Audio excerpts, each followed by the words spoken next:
Dans cette vidéo, je vais te montrer comment j'analyse simplement le marché. J'évite tout ce qui est indicateur. Je me focus sur la simplicité, sur ce que me donne le prix, les dernières informations qui sont données. Je ne vais pas chercher des choses hyper loin, des choses hyper complexes. Je ne vais pas me poser 10 000 questions avec des et si le prix revient là, et si le prix revient à ce niveau. Non, je prends le dernier price action. C'est comme ça que ça fonctionne, c'est comme ça que tu dois faire aussi. Et donc, je te montre ça de suite. Pour commencer, je vais aller voir du coup les news sur Forex Factory. Du coup, sur la semaine prochaine, donc lundi 6 juillet, on a simplement PMI. Et sur le reste de la semaine, on n'a absolument rien, c'est très très calme. Ça y est, c'est les grandes vacances, donc je pense que ça va s'alléger aussi au niveau des news. Et on va de suite sur les graphiques et on va commencer du coup l'analyse avec le dollar. Le dollar, je vais aller voir en monthly. En monthly, qu'est-ce que j'ai? Juste ici, j'ai un CB à ce niveau-là qui n'a pas été retouché. Voilà, notre CB monthly est tracé. Je descends en weekly. En weekly, qu'est-ce que j'observe? Que le dernier mouvement du prix, qu'est-ce qu'il a fait? Il est retombé dans un FVG bullish weekly juste ici. C'est tracé également. On va redescendre du coup maintenant en daily. Et en daily, on s'aperçoit qu'on est également sur un support daily. On s'aperçoit également qu'on a créé un CB daily baissier sur le dernier price action. Donc ça veut dire quoi? Ça veut dire que oui, je suis dans ma zone clé weekly. Et ce que j'attends maintenant, c'est un time frame alignement sur mon daily, sur mon 4 heures. Et là, c'est pas le cas puisqu'on est encore baissier sur le daily. Idéalement, moi, ce que j'aimerais, c'est qu'on invalide ce CB daily, qu'on crée potentiellement un IFVG pour qu'on puisse espérer repartir à la hausse sur le monthly qui n'a pas été retesté encore. Vous savez très bien que les FVG qui n'ont pas été retestés, tôt ou tard, on va forcément y aller. Donc mon analyse sur le dollar, c'est simple, quand vous voyez un petit peu de flou, vous remontez un time frame, regardez, on a touché du coup le support weekly. Quelle est la prochaine target? Ça sera sûrement notre résistance monthly directement. Ok, internal liquidity to external liquidity.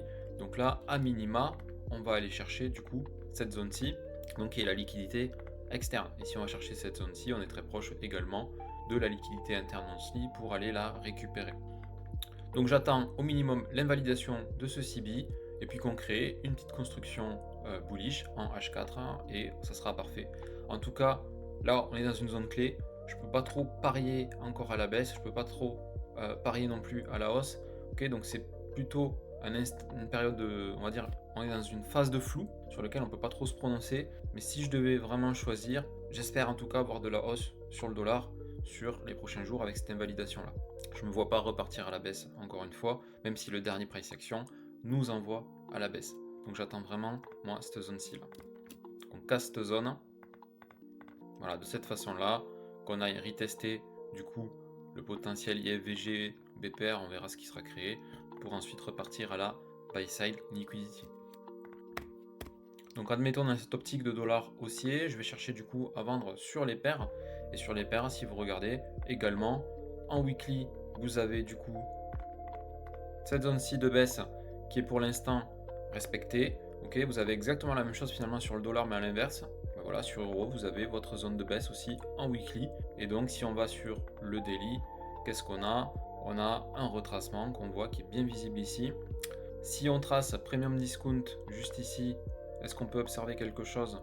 Hop, oui, on est revenu sur la zone d'équilibre. Le marché, là, il a deux options. Soit il peut repartir directement à la baisse, soit il peut s'enfoncer un peu plus profondément et aller toucher cette résistance daily, là, ce FVG là.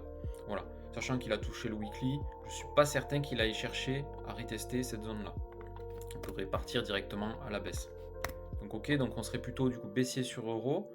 Si on va voir GBP, hop, on voit déjà qu'il y a une sacrée différence entre les deux. GBP, voilà, il envoie beaucoup plus de force à la hausse.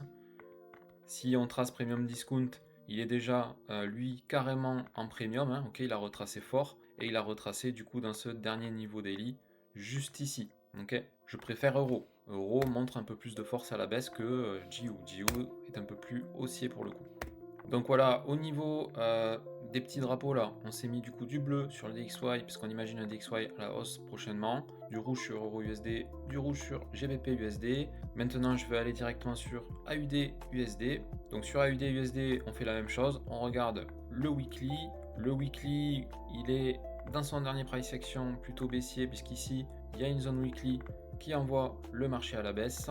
Ici on recrée à ce niveau là une zone weekly qui envoie à la baisse et on laisse une liquidité latente juste ici qu'on peut toujours aller chercher. Donc sur AUD USD on a l'air quand même d'être encore baissier. Si on descend en daily, on a une construction daily qui est baissière et qui est vraiment très clean.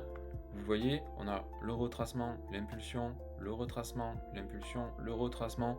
On peut se dire du coup impulsion, impulsion à la baisse. Ok, après la touche ici, donc jusqu'à cette zone là. Donc AUD USD quand même il est baissier. Si on va voir NSD USD, ok, donc là nous sommes en daily. Alors quand vous faites votre analyse, faites toujours comme moi, vous êtes d'abord sur le weekly, voire le monthly, vous checkez un petit peu, et ensuite vous redescendez petit à petit. Moi j'ai l'habitude de faire les analyses, donc parfois je vais peut-être un peu vite pour vous. Là vous avez du coup le weekly, je trace mon PDRA, on est toujours, enfin on a créé du coup ce CB weekly qu'on a l'air d'avoir, qu'on n'a pas retouché, non, puisqu'en fait il vient d'être créé, donc juste ici, voilà. Ensuite, qu'est-ce qu'on remarque? On remarque qu'on a BOS, cette zone-là, donc on est encore baissier, tout simplement, si on s'en fie au dernier mouvement du prix. Si on descend en daily, on a un petit peu la même structure que AUD USD, avec notre retracement, impulsion, retracement, impulsion, retracement. On vient toucher la zone, franchement le marché il est très très clean. Et ici on a notre zone de liquidité à aller chercher. Voilà, donc AUD USD baissier, NSD USD baissier. Vous voyez, les marchés sont quand même assez alignés, en tout cas sur cet objectif de baisse pour les paires et de hausse pour le dollar. Si on va sur USD CHF, en weekly, le dernier price action nous montre que ici on a respecté du coup hop, notre FVG weekly. Il nous montre également ici qu'il a respecté à nouveau à la clôture de cette semaine le FVG weekly, donc c'est plutôt haussier. On remarque également qu'on a produit un MSS et même qu'on a pris du coup ces equal high juste ici. On n'a pas forcément retracé fortement, mais en tout cas ça a montré un signe de BOS et de respect du PDRA. Donc pour l'instant en tout cas on serait plutôt haussier en weekly. Si on va en daily, on a quand même une structure qui est plutôt jolie, ok, avec le respect toujours de la structure haussière, respect des PDRA. Donc on voit qu'on a retracé un petit peu sur la dernière expansion. Ici on est donc en discount, on a retouché un discount, on est sur un FVG daily, potentiellement on peut déjà repartir. Ok. Attention, le dernier price action me montre quand même que ici on a créé du coup un CB daily. Ça serait pas mal d'attendre quand même une confirmation de hausse, un alignement, c'est-à-dire une invalidation de ce CB daily juste ici. USD CAD. Alors USD CAD il est monté en flèche. Il nous a fait du coup un FVG daily juste ici. On descend en daily, c'est plutôt pas mal. On finit quand même en consolidation juste ici. Donc ce qui serait pas mal, c'est d'avoir une zone d'intervention à peu près juste ici, c'est-à-dire après la conso, qu'on aille retracer un petit peu en discount sur le weekly et qu'ensuite on reparte chercher la liquidité juste là-haut. Ok, donc très bon. Donc USD CHF, on est quand même plutôt haussier. USD CAD, on l'a vu, on est plutôt haussier. USD JPY, alors USD JPY, là ça a l'air assez violent, mais non, ça a l'air d'être pas mal aussi. Donc structure haussière, ok, là on le voit ici. On respecte ce niveau, même si on n'est pas allé le rechercher. On respecte ce niveau, on a une structure haussière. En daily, ce qui me dérange un petit peu, c'est qu'on a fait une grosse bougie daily baissière. C'est un petit peu compliqué d'acheter contre ça. Donc si j'avais une paire sur laquelle je ne m'intéresserais pas trop, en tout cas, sur les paires corrélées USD, là, USD CHF, USD CAD, USD JPY, ça serait celle-là, parce que là, c'est quand même assez fort à la baisse. Je me dis, c'est pas terrible d'acheter contre ça, ok. Vous voyez, USD CAD, conso, mais on n'a pas cette bougie-là. USD CHF, on a notre petite bougie, mais c'est quand même beaucoup moins agressif que ce qu'on a sur USD JPY. Là, on voit, elle est très nette, cette bougie. Ok, on a même créé ici un BPR, juste là. Voilà, ça sent pas forcément très bon. USD JPY, je le mettrai un petit peu à part, en tout cas pour cette semaine-là. On va voir les indices. Les indices, alors là, c'est assez flagrant. Là, je suis sur US 500. Qu'est-ce qu'on peut observer directement? En fait, on peut observer que à un moment donné, on a des PDRA baissiers qui sont créés, qui sont invalidés, puis on a des PDR haussiers qui sont créés, qui sont invalidés, ensuite à nouveau ça recommence. Ça c'est ce qu'on appelle du coup une consolidation. Là il n'y a aucune volonté du marché d'aller à la hausse ou à la baisse, il n'y a absolument rien du tout. Le marché il range dans cette espèce de zone là, ici. Il a même tendance à se resserrer petit à petit, donc à un moment donné ça risque de péter avec une prise de liquidité en haut ou en bas, hein. Donc la prise de liquidité elle pourra se retrouver soit on prend la trendline liquidity au sud ici, prise de liquidité pour ensuite repartir à la hausse, soit on prend la trendline liquidity sur le haut et pour repartir du coup à la baisse. Mais là, à tout moment, on pourrait avoir un fort mouvement. En tout cas, là, à l'instant T, je peux pas me positionner. Si je prends le dernier price action, par exemple, si je me dis, moi je vais prendre ce PDR daily ici, je vois qu'il est respecté, c'est ok.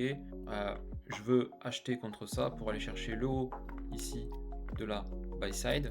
Effectivement, ça peut marcher, comme ça peut ne pas marcher, puisque là vous êtes en phase de consolidation, donc c'est pas un marché clean sur lequel vous allez vous intéresser. C'est-à-dire que si par exemple vous voulez vous positionner à l'achat sur ce PDR là en descendant sur la time frame pour aller chercher le haut, à tout moment en fait ça va péter et réaller chercher par exemple ce lot ici pour ensuite repartir. En fait, il n'y a pas de cohérence. Sur un marché en consolidation, vous n'avez aucune cohérence à aller chercher, les PDR ne sont pas respectés. Donc si sur US 500 c'est le cas, vous inquiétez pas que sur le NAS, c'est exactement la même chose puisque les deux actifs sont hyper corrélés. Et vous voyez là, on navigue dans cette espèce de rectangle et il ne se passe absolument rien d'intéressant. Si vous allez en weekly, d'ailleurs, regardez, hein, même chose, ça c'est de la conso, hein, consolidation, bougie haussière, bougie haussière, bougie baissière, bougie haussière, bougie haussière, bougie baissière. À chaque fois, la bougie baissière elle vient écraser les deux bougies précédentes que vous avez. Donc il n'y a aucune direction sur le marché. US 500, vous voyez, c'est à peu près la même chose. Ok, donc là, les indices sont pas beaux pour cette semaine, donc à mettre de côté, sauf si on a évidemment la fameuse prise de liquidité, le mouvement de manipulation qui va éclater le range. Et dans ce cas, on s'intéressera forcément aux indices. On va du coup sur l'or et sur l'argent. On commence par l'or. Voilà, moi j'ouvre le daily, déjà je vois ça, je vois qu'on est en structure baissière directement. Ici, c'est pas parce qu'on invalide du coup ce CB à ce niveau-là que ça y est, le marché est censé repartir. Faut pas oublier non plus que ce CB, il est en discount. Et un CB en discount n'a pas forcément beaucoup de valeur. Vous voyez, si on trace sur la jambe principale ici, on est revenu en premium, on pourrait s'attendre déjà à un mouvement de marché qui repart à la baisse. Si on prend aussi cette jambe-là, que je trouve qui est un petit peu moins valide ici, effectivement c'est la même chose. Mais le CB est globalement toujours en premium, donc qu'il se fasse en discount, donc qu'il se fasse invalider, ne m'inquiète absolument pas. Moi je peux pas acheter contre ça.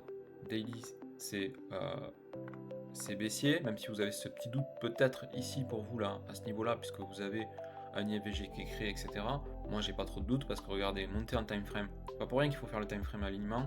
Le weekly, il nous dit quoi? Il nous dit on est baissier. Là il n'y a même pas à discuter, ok. On a ce gros bloc ici qui respecte le mouvement de baisse. Ensuite ça vient baisser. Alors ce qui me ferait me poser des questions, c'est peut-être parce que sur la baisse effectivement on n'a pas créé de zone d'imbalance de FVG, mais en tout cas c'est baissier. Là si on se dit acheter contre ça, moi j'achète pas personnellement, ok. Voilà, le monthly veut tout dire aussi, hein. Il n'y a absolument rien de bon pour de l'achat. Et si on va aller voir sur l'argent, l'argent c'est exactement pareil. Le weekly il m'envoie directement à la baisse. Le daily il a une magnifique structure baissière et on peut avoir une réaction ici dans ce PDR et là le FVG pour repartir du coup directement à la baisse. Voilà. Donc pour résumer, je partirai sur un dollar plutôt haussier et donc sur les paires corrélées Euro-USD, GBP-USD plutôt baissière avec, on va dire, un Euro-USD un peu plus fort à la baisse que GBP.